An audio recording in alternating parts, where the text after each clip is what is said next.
All right, everybody, it is Hump Day, and we are spending our Hump Day in Hahn Hurst with our good friend, Hunter Cattoor, and we're here to chop it up. He is our athlete of the week, absolutely balled out against Duke. I'm actually going to start this podcast a little bit differently. I'm going to start with some statistics. So you are 56% from three in your lifetime against Duke. From D. Cunha. Wow, so you didn't know that. I did not know that. Hunter Cattoor's last two games against Duke tonight in the ACC tournament final. You were the MVP in the ACC tournament final, by the way. I was. You had 46 points. You were 16 of 26. That's good for 62%. Not sure if you're a math major. 12 of 19 from three. That's 63.2%. 6 rebounds and 5 steals against the Duke Blue Devils. You were unaware of all of this. Did not know any of that. So, how was celebrating your son's 5th birthday party in Cassell Coliseum the other night? Did you enjoy it? I did. You did. We enjoyed it as well. Congratulations on the big win. Really, really excited about it. But moving on to the game, specifically, that night you were 5 of 10. Didn't take a single 2-point field goal that entire night. I love that stat. You love that stat. Straight threes. Straight threes all night. Against William & Mary, you were 6 of 10. Against Florida State last year, you were 9 of 11. So I want to ask you, this is a total non-basketball guy asking a question that probably may not even make sense to a basketball player, but is there a time that you know you have it that night, you're in the zone? What exactly does it feel like when you're in that kind of moment and you're having that kind of production? Yeah, I would say a lot of times warming up, it has nothing to do with the game. Mm-hmm. I don't know if I've ever told anyone this story before. The Duke championship game, that was probably the worst warm-up I had of my life. I don't think I made one shot the whole warm-up. Like, I'm shooting, everything fell off, this and that. Like, catching the ball, I was fumbling. I was like, this is going to be the worst game of my life. Like, this is the worst time. And then I go out there and score 31. And then there's sometimes I'm in warm-ups, I'm making everything. I'm like, oh, this is going to be my night. I'm breaking the school record for threes, and I go 0 for 7. So it's like the warm-ups, I have nothing to do with it. But I think once I get in the game, I have like a feel for my shot, even when I miss. I think last night or whenever it was, 2 nights ago, I missed my first 2 shots, but they felt good. So it's like, as a confidence thing, if I miss shots and they feel good, I'm going to keep shooting them because I know eventually they're going to end up falling. So I think just in the game, once you get in the zone, if the shot feels good, just never lose confidence and keep shooting. So last night, you get over the hump. You win your first game in the last 7. Talk to me about the locker room. Talk to me about at Cassell Coliseum, being embraced by everybody. Just what was that feeling for the team, and what did it mean to you guys to finally get that win? Yeah, it was a lot of fun being back in Cassell. It's been a while. First game back with students from break. Just sitting out, watching the games. It was tough for me just because I hate not playing and see my guys out there working hard and still losing. But it's tough. It's never good to go on losing stretches. It hurts. We're all competitors. We all want to win. But at the end of the day, we stuck together. We've gone through this last year. We got a new team this year. It's a little bit different, but at the end of the day, like, you just got to weather the storm. It's gonna suck. You're gonna go on losing streaks, but as long as we keep climbing, and we did it last year where we got it together and weathered the storm, and end up winning 13 out of the last 15 in the regular season, something like that. So try to pull something like that this year and do that. But at the end of the day, we just have to stay positive, stay together, and not worry about any of the outside noise. Go ahead. I got one. It was a fun night. We had a ton of fun in Cassell on Monday. Big Monday. That was the game that we circled on our calendars. You know, you got Duke at home. You got ESPN in town. But we also saw the black uniforms again. And, you know, you guys went out and crushed Dayton in the black uniforms. What do you think of the black uniforms? Do they bring any special energy to you guys? I love them. We had a blackout last year, and I think we wore white uniforms, and it just didn't feel right. It just looks bad. But the black uniforms, I think it brings a special energy out there and stuff like that. But like you said, big Monday out playing against Duke. I told our team there's 2 minutes to go or a minute 30. It was tied 72-72. And I looked at all of them. I was like, dude, we're playing Duke at home on ESPN. Like, all of us dreamed of this. Like, let's go out there and just live in the moment and play. So I think it's pretty cool. Just little stuff like that you don't really realize till after that you're like, as a kid, you dreamed watching Duke play on ESPN, and now we're in that game. So I think just going out there and being able to play and to get a win in front of Cassell was really cool. So we have your left elbow protected over there. Yeah. And for as much as you can say, so in the Boston College game I'm watching, and I'm watching with Ed Williams, who does the Hokie Hoops pod. You hit the ground, and he immediately goes, well, he's gone for 6 or 8 games. And I'm like, nah, dude, if you watch the replay, very clearly he's going to have an elbow bruise. Maybe an egg, maybe a little bump. So as much as you can talk about it, what exactly happened? Did you know that it was an issue as soon as you hit the ground? Kind of walk us through, I guess, that 24 or 48 hour period. Yeah, so hit the ground. Hard. Yeah, there's a picture. Well, a lot of people don't realize is Boston College, their court is over an ice rink. And a lot of courts, they have spring underneath them. So when you hit their court, it's like cement. Like they have no give underneath because it's on top of ice. So it's like actually hitting a hard floor. So when I hit the ground, there's a picture someone took from the stands that it's like my head was like, my feet were up like straight and they looked like I was doing a handstand, basically. But I hit the ground, felt the pain, was looking around, like trying to get feeling back in my arm, moving it. Coach Young came out. He's like, you have as much time as you need. I was like, get me back up and going back in the game. Called a timeout. And I tried to straighten my arm, and that's as soon as like all the pain just rushed. And I was like, I was hurt because I was like, I know I can't go back in. And a lot of people don't know this also. So I was supposed to go home for break, go back to Florida, good weather. I was supposed to go golfing. Yeah, I was expecting. I was like, dude, he's gonna be back next game. Yeah, exactly. So I was excited. So after I felt my arm, and I was like, damn, I'm not gonna be able to go back in. We were in a timeout, and I acted like I was holding a golf club to see if I'd be able to hold a golf club, and that hurt. And that's when it really hit me. I was like, dang, this is. Serious. If I can't golf, I can't basketball for sure. Oh man! So it was once that happened, that's when it really sunk in that it was a problem. So went back home, got the X-ray, got the results, came back, got more results, and kind of was dealing with that. But luckily, it was only 4 weeks, and now I'm back out there. Like I said, you got to file some type of claim to the ACC or the NCAA and be like, Boston College, what are we doing? This is out of compliance here with the tough floor. That's brutal. So then you come back from break.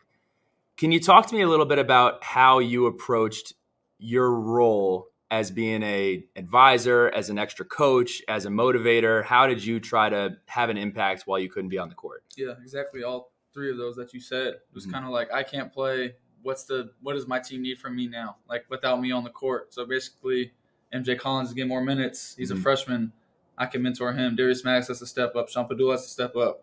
So just kind of being there for them and kind of seeing stuff that on the sideline you see not like when you're playing, because the game's moving so fast on the sideline, things slow down for you. And also just, as you said, being a coach on the sideline, I want to get into coaching. So I kind of got to take a step back and kind of be in their lives, watching film with them a little bit more than I would as a player.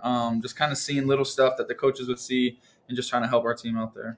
So we're a big reflect person. We'll talk about this later. Pat and I went to yoga the other day, and they kept talking about reflect on your week, be thankful for your time, live in the moment. So as you look back at the time that you were not playing, what is the biggest challenge that you faced, and what is the biggest lesson that you took from that time?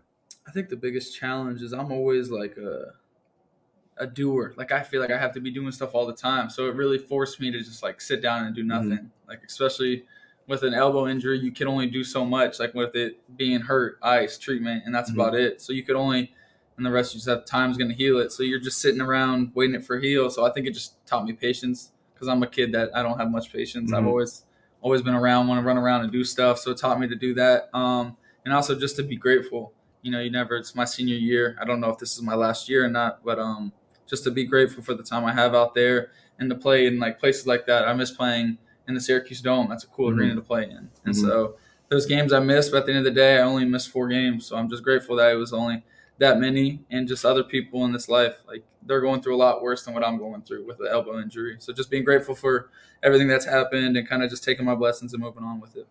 So aside from that, just real quick before we move on, you can now, if you wanted to, right? You could bomb it down the fairway. Yeah, okay. All right. Just making sure. During that time, like you said, MJ Collins, and I want to throw Lynn Kidd in there, have matured, and not just on playing better, but MJ Collins is no longer playing like a freshman. Can you talk to me a little bit about, in their expanded roles, how they've approached their game, what they've improved upon, and just kind of brag on your 2 teammates who really have helped out here? Yeah, it's a level of maturity. I know Lynn last year was behind Keve, and Keve was playing 30, 35 minutes. So Lynn kind of knew he wasn't playing.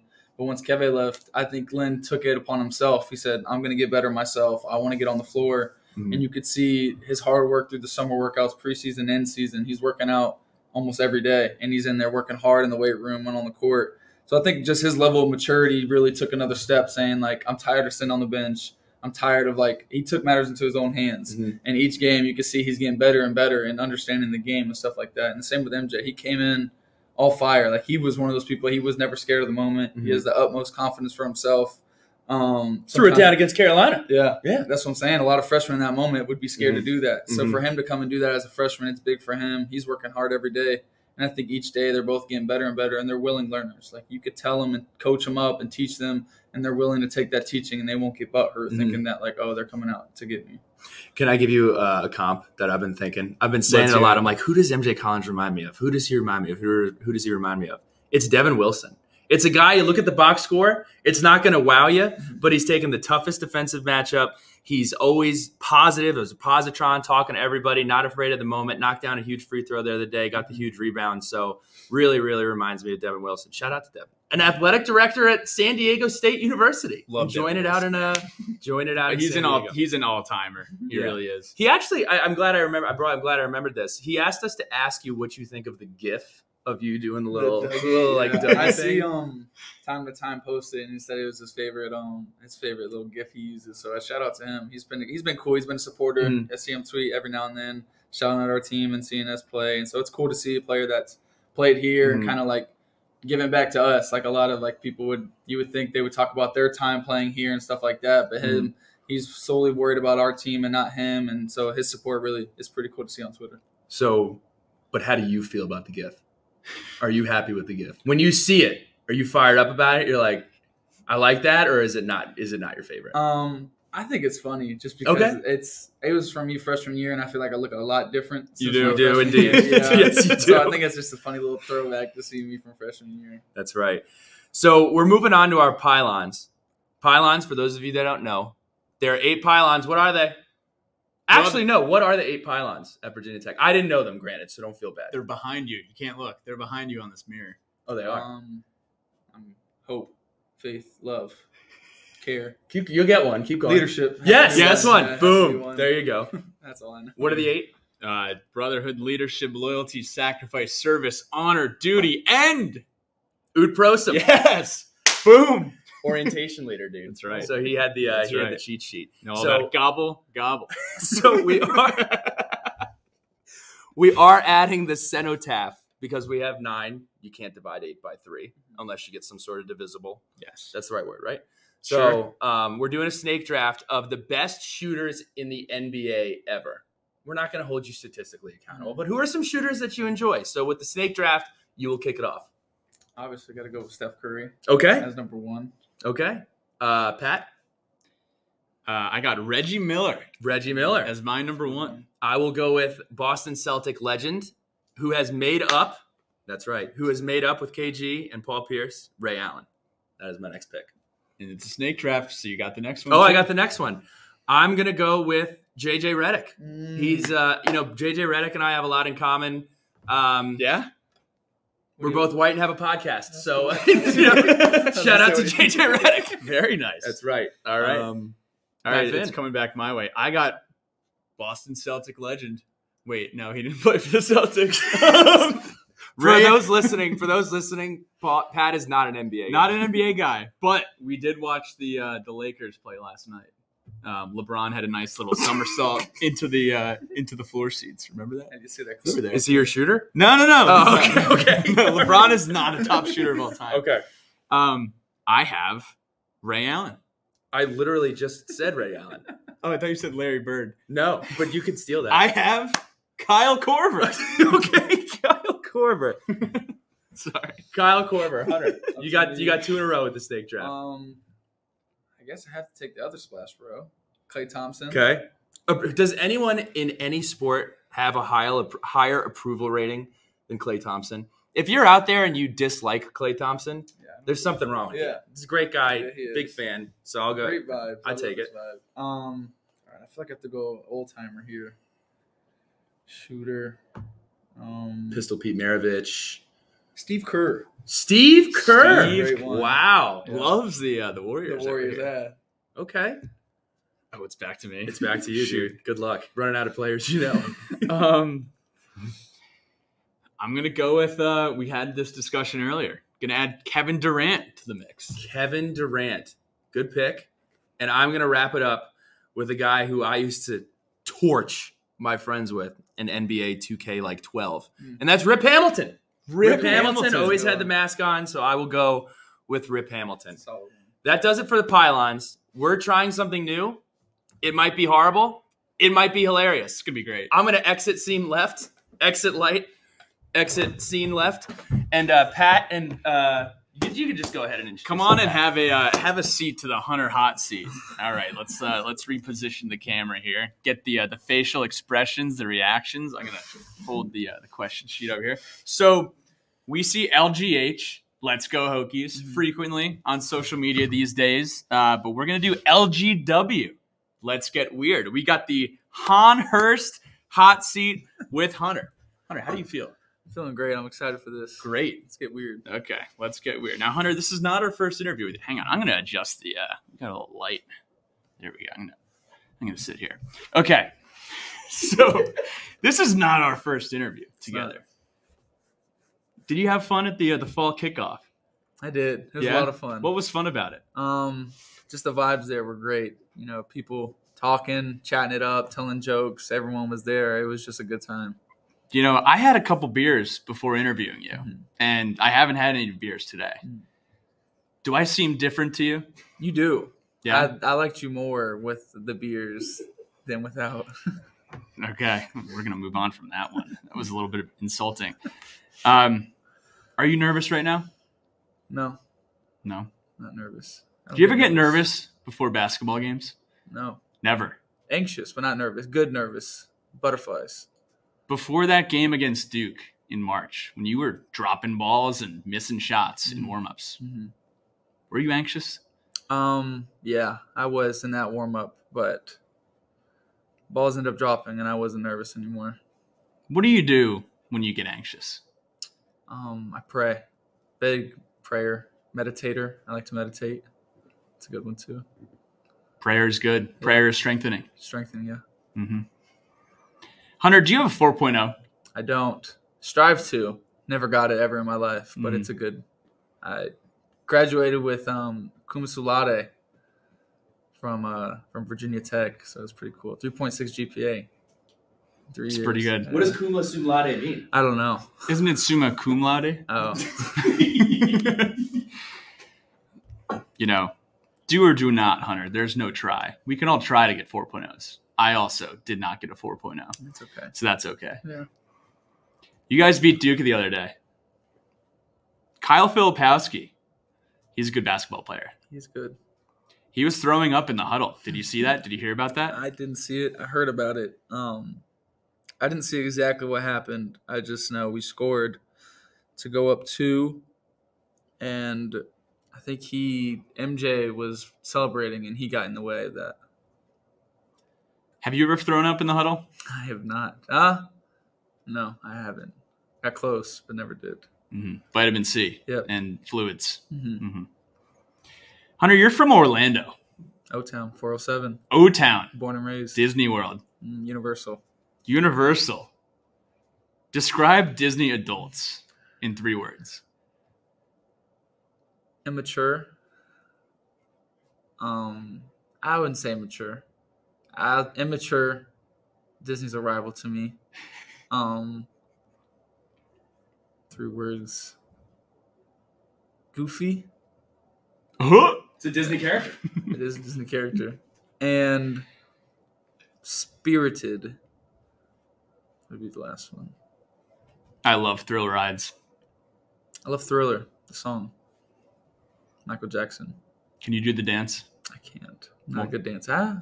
There's a TikTok of me dancing that goes around a lot. There is a TikTok of you dancing that goes around a lot. But, yeah. What's the biggest thing holding back Universal Studios? That's a great question.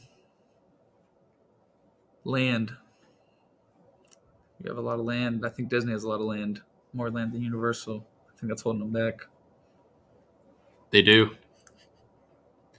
Hunter, you're a pretty good basketball player.